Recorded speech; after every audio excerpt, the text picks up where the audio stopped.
Hi hello viewers, welcome to my channel Sama foods. ಇವತ್ತಿನ ವಿಡಿಯೋದಲ್ಲಿ ಉದ್ದಿನ ಬೇಳೆನ ಕುಕ್ಕರಲ್ಲಿ ಹಾಕಿ ಒಂದೊಳ್ಳೆ ಚಕ್ಲಿನ ಮಾಡೋಣ. ತುಂಬ ರುಚಿಯಾಗಿರುತ್ತೆ, ಗರ್ಗರಿಯಾಗಿರುತ್ತೆ. ಹೊರಗಡೆ ಅಂಗಡಿಯಿಂದ ತರ್ತೀವಲ್ಲ ಅದೇ ಥರ ಇರುತ್ತೆ. ಯಾರು ಬೇಕಾದರೂ ಪರ್ಫೆಕ್ಟಾಗಿ ಇದನ್ನು ಮಾಡ್ಬೋದು. ಒಂದ್ಸಲ ಟ್ರೈ ಮಾಡಿ.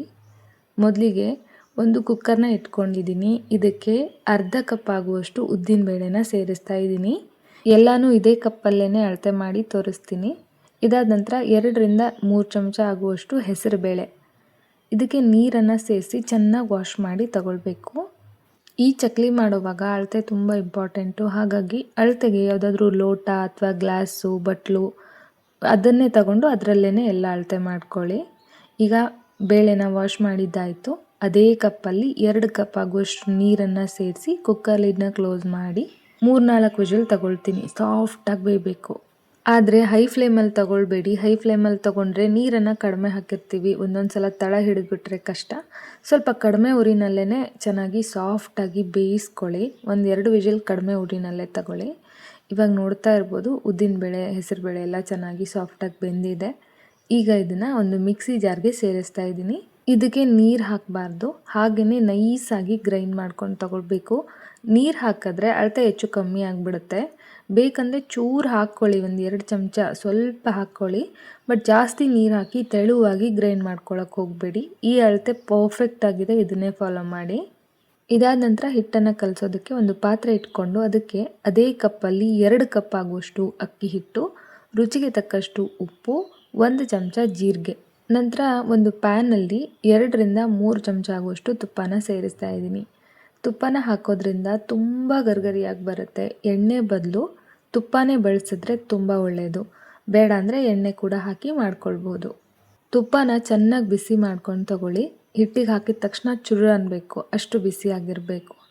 ನಂತರ ಈ ಉಪ್ಪು ಮತ್ತು ಜೀರಿಗೆ ಹಾಕಿರ್ತೀವಲ್ಲ ಅಕ್ಕಿ ಹಿಟ್ಟಿನ ಜೊತೆಗೆ, ಅದನ್ನು ಹಾಗೇ ಒಂದ್ಸಲ ಡ್ರೈ ಮಿಕ್ಸ್ ಮಾಡಿಕೊಂಡು ಬಿಸಿ ತುಪ್ಪನ ಅದಕ್ಕೆ ಸೇರಿಸಿ ಮತ್ತೆ ಚೆನ್ನಾಗಿ ಮಿಕ್ಸ್ ಮಾಡಿಕೊಂಡು ಈ ಥರ ಉಂಡೆ ಕಟ್ಟೋ ಹದಕ್ಕೆ ಬರಬೇಕು. ಅದಾದ ನಂತರ ಉದ್ದಿನಬೇಳೆ ಮತ್ತು ಹೆಸರುಬೇಳೆನ ಬೇಯಿಸಿ ಇಟ್ಕೊಂಡಿದ್ವಲ್ಲ ಅದನ್ನು ಸೇರಿಸ್ಬೇಕು. ನೋಡ್ತಾ ಇದ್ದೀರಲ್ವಾ, ತುಂಬ ನೈಸಾಗಿ ಗ್ರೈಂಡ್ ಮಾಡ್ಕೊಂಡು ತೊಗೊಂಡಿದ್ದೀನಿ ಮತ್ತು ಗಟ್ಟಿಯಾಗಿದೆ.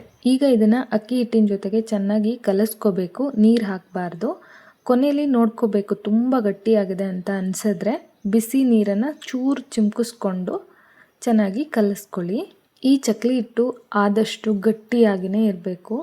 ಇವಾಗ ನೋಡಿ, ಹಿಟ್ಟನ್ನು ಕಲಸಿದ್ದಾಯಿತು.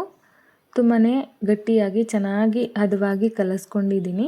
ನೋಡಿ, ಈ ಥರ ಚಕ್ಲಿ ಒತ್ತೋಕ್ಕಿಂತ ಮುಂಚೆ ಇದನ್ನು ಮತ್ತೊಂದು ಸಲ ನಾದ್ಕೊಂಡು ಚಕ್ಲಿ ಹೊರಳಲ್ಲಿ ತುಂಬಿಸ್ಕೊಳ್ಳಿ. ಇದನ್ನು ಮುರುಕು ಥರನೂ ಮಾಡ್ಕೋಬೋದು, ಚಕ್ಲಿ ಥರನೂ ಮಾಡ್ಕೋಬೋದು. ನಾನಿಲ್ಲಿ ಚಕ್ಲಿ ಥರನೇ ಚಕ್ಲಿನೇ ಮಾಡ್ಕೊಳ್ತಾ ಇದ್ದೀನಿ.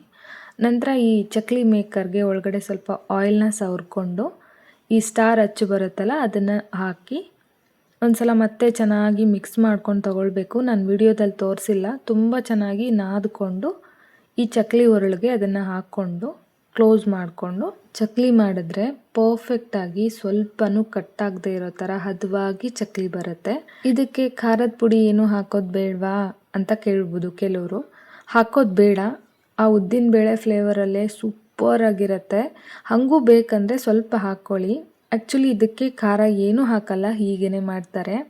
ತುಂಬ ರುಚಿಯಾಗಿರುತ್ತೆ. ಮುಂಚೆ ನನಗೂ ಇತ್ತು ಈ ಡೌಟು, ಖಾರದ ಪುಡಿ ಹಾಕಿಲ್ಲ ಅಂದರೆ ಚಕ್ಲಿ ಹೇಗೆ ಚೆನ್ನಾಗಿರುತ್ತೆ ಅಂತ.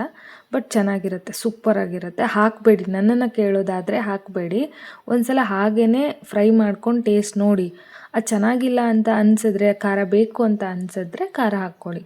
ಬಟ್ ಹೀಗೇ ಸೂಪರಾಗಿರುತ್ತೆ. ಇವಾಗ ನೋಡಿ, ಎಲ್ಲ ಚಕ್ಲಿನೂ ರೆಡಿ ಮಾಡಿ ಇಟ್ಕೊಂಡಿದ್ದೀನಿ. ನಂತರ ಒಂದು ಬಾಣಲೆಗೆ ಎಣ್ಣೆನ ಹಾಕಿ ಎಣ್ಣೆ ಚೆನ್ನಾಗಿ ಕಾಯಬೇಕು. ಎಣ್ಣೆ ಕಾದಾದ ನಂತರ ಒಂದೊಂದೇ ಚಕ್ಲಿನ ಒಂದು 2-3 ಸೆಕೆಂಡ್ ಗ್ಯಾಪ್ ಬಿಟ್ಟು ಹಾಕಬೇಕು. ಒಟ್ಟಿಗೆ ಎಲ್ಲ ಪಟಪಟ ಅಂತ ಹಾಕಿಬಿಟ್ರೆ ಒಂಥರ ಎಣ್ಣೆ ಹೀರ್ಕೊಳ್ಳುತ್ತೆ. ಉರಿ ಕಡಿಮೆ ಆಗಿ ಅದೊಂಥರ ಮೆತ್ತಗಾಗೋ ಚಾನ್ಸಸ್ ಇರುತ್ತೆ, ಒಡೆದೋಗೋ ಚಾನ್ಸಸ್ ಇರುತ್ತೆ. ಹಾಗಾಗಿ ಒಂದು ಚಕ್ಲಿ ಹಾಕಿದ ಮೇಲೆ 2 ಅಥವಾ 3 ಸೆಕೆಂಡ್ ಬಿಟ್ಟು ನಿಧಾನಕ್ಕೆ ಒಂದೊಂದೇ ಹಾಕ್ಕೊಂಡು ಒಂದು ಬ್ಯಾಚಲ್ಲಿ ಎಷ್ಟು ಫ್ರೈ ಮಾಡ್ಕೊಳ್ಳೋಕ್ಕಾಗುತ್ತೆ ಅಷ್ಟನ್ನೇ ಫ್ರೈ ಮಾಡ್ಕೊಳ್ಳಿ.